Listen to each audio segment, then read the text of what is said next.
জ্ঞানপীঠের যে জ্ঞানপীঠ তো কিছু নয়, একটা আমি যা বুঝেছি তা জ্ঞানপীঠ। সহজ কথায় দেখুন, এর মধ্যে বড় বড় থিওরি দিয়ে লাভ নেই। এই বোঝা হতে পারে বাংলাতে, বাংলার বাইরে, বিদেশে, এদিকে 5,000 লোকের কাজে লেগে গেছে।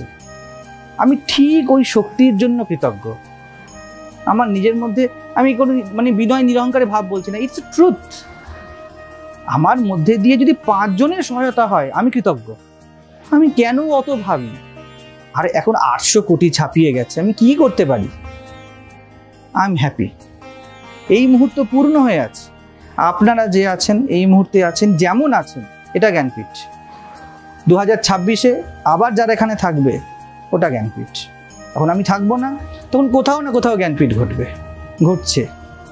বুদ্ধ এই অর্থেই বলেছিলেন আমি আবার আসবো। কৃষ্ণ বলে আবার আসবো, অর্থাৎ কৃষ্ণত্ব বুদ্ধত্ব বারবার আসবে। বুদ্ধ আসলে আনন্দ আসবে, মহাকাশ্যপ আসবে, মদগলায়ন আসবে, সবাই তো আসবে।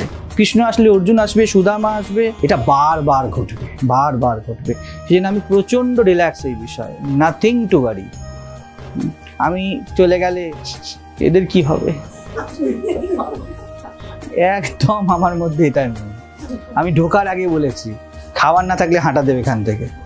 তো দেখুন, আমি ভালোবাসি বলেই বলেছি যে এটাই ট্রুথ।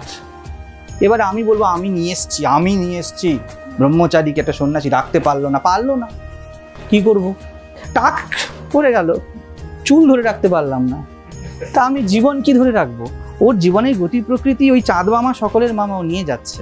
তো যতবার মুক্তির আশা ঘটবে, এখানে যে আদর্শটা দেখছেন, কিছু বেসিক জিনিস বুঝতে পারছেন, ওই বেসিক জিনিসের নিড প্রকৃতিতে যতবার উঠবে ততবার জ্ঞানপীঠ ঘটবে।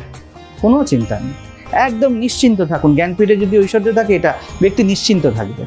তো এইটাই সৌন্দর্য জ্ঞানপীঠ এই মুহূর্তের বাঁচার জন্য, ন অতীত ন ভবিষ্যতি।